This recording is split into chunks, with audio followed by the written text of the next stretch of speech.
আহারে কপাল, ভাঙা পাও খাইয়ে পড়ে, এটাই যেন তার একটি জ্বলন্ত প্রমাণ। স্বামী দিনমজুর, দিন এনে দিন খায়। এবার স্ত্রী গোসল করতে গিয়ে হঠাৎ করে তার গলার মালা হারিয়ে যায় পুকুরে। অনেকক্ষণ খোঁজাখুঁজি করে স্ত্রী সেই মালাটি না পেয়ে দিশেহারা হয়ে যায়।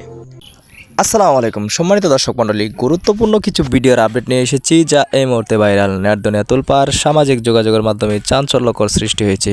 দর্শক, গোসল করতে গিয়ে 20 থেকে 30 হাজার টাকার মতো সোনার গয়না হারিয়ে স্বামীর বয়ে নিজে বিষ খেয়ে মৃত্যুবরণ করলেন।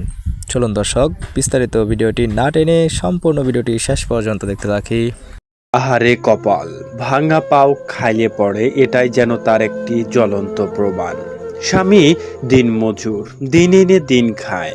এবার স্ত্রী গোসল করতে গিয়ে হঠাৎ করে তার গলার মালা হারিয়ে যায় পুকুরে। অনেকক্ষণ খোঁজাখুঁজি করে স্ত্রী সেই মালাটি না পেয়ে দিশেহারা হয়ে যায়। একমাত্র স্বামী অনেক কষ্ট করে এই সোনার মালাটি বানিয়ে দিয়েছিল স্ত্রীকে। মালাটার দাম বেশ 25 থেকে 30 হাজার টাকার স্বর্ণের মালা হারিয়ে স্ত্রী যেন দিশেহারা হয়ে পড়ে যায়। কারণ স্বামী এ ঘটনাটি জানলে হয়তো স্ত্রীকে আর রেহাই রাখবে না। তাই মনের দুঃখ ও হতাশায় বিষ খেয়ে আত্মহত্যা করলো। জানা যায় এমনই এক অপ্রত্যাশিত ও দুঃখজনক ঘটনা ঘটে টাঙ্গাইলের নগরপাড়া গ্রামে। প্রতিবেশীদের বরাত দিয়ে স্বামী জানায়, গহনা হারিয়েছে, তাতে কি হয়েছে?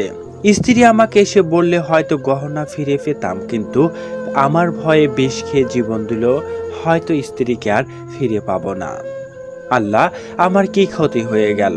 সামান্য গহনার জন্য স্ত্রী জীবন দিল কেন? দর্শক, বিস্তারিত ঘটনাটি নিয়ে আপনার কিছু বলার থাকলে তা অবশ্যই কমেন্ট করে জানিয়ে দেবেন। পরবর্তী ভিডিও পেতে চ্যানেলটি সাবস্ক্রাইব করে আমাদের সাথেই থাকবেন। আল্লাহ হাফেজ। তো দর্শক মণ্ডলী, সম্পূর্ণ ভিডিওটি দেখলেন। ভিডিওটি আসলেই গুরুত্বপূর্ণ। এরকম গুরুত্বপূর্ণ ভিডিওর আপডেট পেতে আমাদের চ্যানেলটিকে সাবস্ক্রাইব করবেন এবং পাশে থাকা বেল আইকনটি বাজিয়ে দিবেন। আমরা নিরপেক্ষভাবে সব ভিডিও প্রকাশ করে থাকি। আপনারা একটি লাইক কমেন্ট শেয়ার করলে আমরা ভিডিও বানাতে উৎসাহ পাই।